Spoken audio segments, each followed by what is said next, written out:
Hey, what's up everybody? Randomly Trees. And as you can see, I am on a different bike today.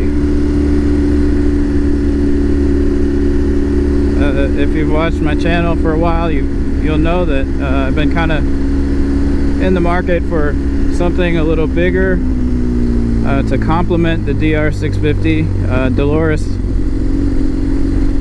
has not gone anywhere. I will still be riding Dolores for most of my time on two wheels, but a friend of mine was selling this big behemoth, and it was an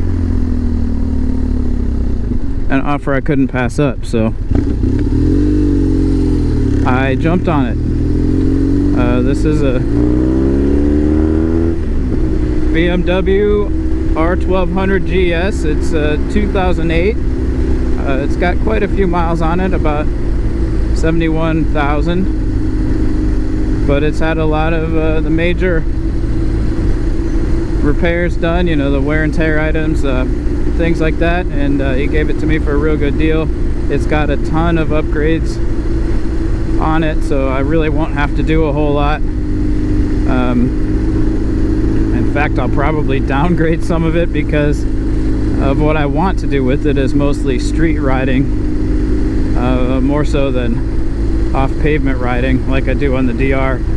It is the biggest bike I've ever ridden by far, the DR650 having been the biggest prior, at least in terms of CC, and me being fairly inexperienced on it, I haven't ridden it a whole lot yet. This is really only the third time I've ridden it, the first two times being when I first test rode it and made the offer to buy it, and the second being when I rode it home. So really a lot to learn for me in terms of the size of it and how to handle it, how to freaking get on and off of it even. Kind of short and not very athletic right now. Definitely not my fighting weight, if you know what I mean. And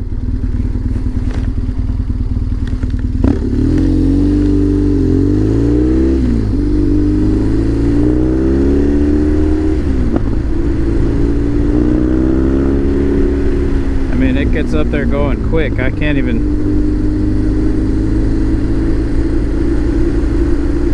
fathom how quick I'm going half the time. I'm not sure how accurate the speedo is though, so that could be part of it. But anyway, yeah, this is the first time I'm riding it just to get out and ride on it, so I figured I'd film a little bit. Not going out over to those mountains today. I'm really not going for a long ride at all.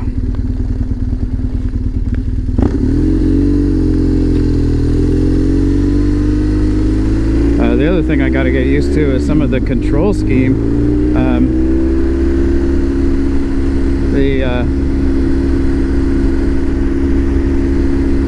The turn signals are on either thumb. So over here is left turn, over here is right turn. Seems, you know, very intuitive unless you've ridden a Japanese bike for your whole riding career. In which case I keep feeling like I gotta look for things, and then to turn it off is a separate button right here, if you can see that. I don't know if that's common to all BMWs, but it wasn't hard to get used to. It's just hard to remember where the things are by feel, so it's at least on my third time out. So the speedo says I'm going 45. I believe that. Speed limit here is 35. So anyway, yeah, it's got an exhaust, as you can hear it popping back there.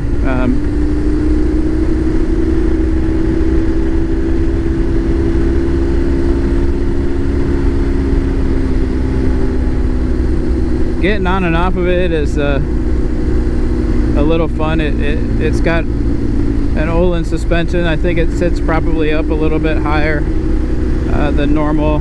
It's got a 21-inch front wheel, which is not stock. Stock on this is 19-inch, so I think it sits up a little bit higher, and because of that, when you put it on the kickstand, it is leaned way over. So as heavy as it is and wide as it is,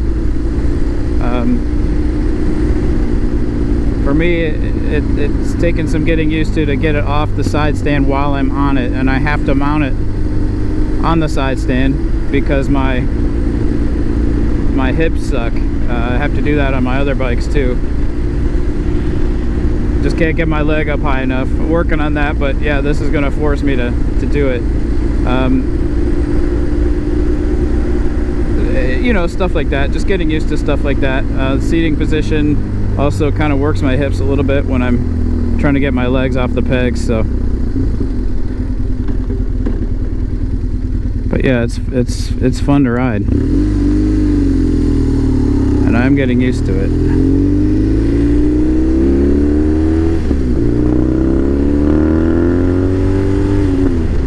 It wants to go. So I'm not gonna, you know, be hammering it, but in its past life, it's seen some shit. It's been in the dirt and the sand and the mud and the water, all kinds of stuff he's done with it. For me, it's gonna be probably an easy life into retirement.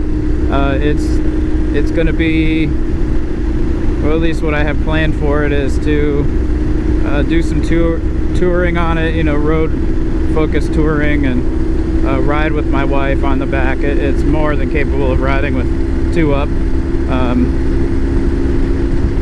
and do some, you know, day trips and stuff like that with her, and some longer out trips for myself, you know, multiple days, you know, cross country and stuff. Maybe not fully cross country, but that's what I'm talking about, that kind of riding. That the DR could do it, but I can't do it on the DR very easily. It would be very hard on my hips and stuff, where I'm having some issues. But anyway, if you're following my Instagram, this is not a surprise for you, but this is the first video I've taken of me actually out on the road on it. There's a couple things, you know, dings and dents and stuff on it to give it some character. There's a couple things that are probably broken, but easy fixes, you know, stuff that breaks or cracks when you fall. I've found a couple things like that, you know, they're fixed, field repair, if you know what I mean, and certainly easy fixes to fix it fully, you know. So little things like that, but for the most part, it's rock solid. It's got, like I said, it's got all the goodies on it that you'd want, and it's had, I think the biggest repair job that these usually need is like the final drive. It's shaft driven, and he had all that redone about 7,000 miles ago, so you know, about 64,000 miles. So it's been well taken care of and well maintained, and well loved by the previous owner. So the one thing I do want to get, and I'll put this out there, maybe somebody has an idea, is a longer side stand, preferably an adjustable side stand. I have heard of something called the kickstander. I think that's what it's called, or side kicker. That's what it is.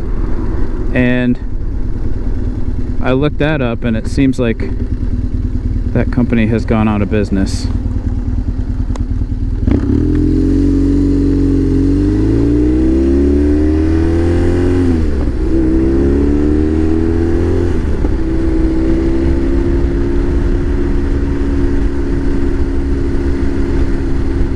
And I think the product that they made was a very solid kickstand that you could flex the foot of it, and it would allow it to extend and retract before you put it down.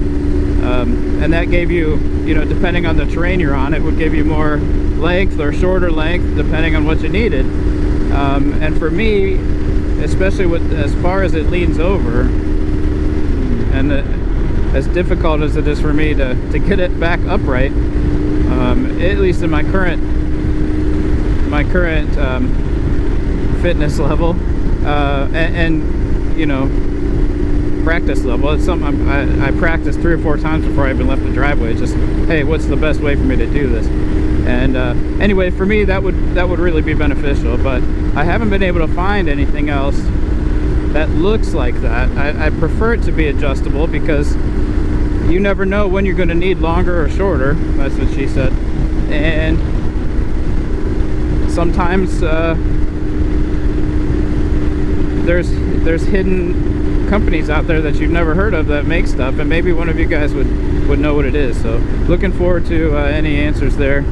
Otherwise, I'll probably just get a longer aftermarket kickstand, just probably an inch or 2 longer, and one of those wide feet those wide feet for it. Thanks for watching, everybody. Just want to encourage you all to get out and ride. The weather up here is finally starting to get better. Yeah, everybody have a great day, have a great month of June, and I hope you all have a great summer. For those down under that watch my channel, I hope the winter isn't too harsh on you and you guys can get out and ride safely. So I will talk to y'all later. Thank you.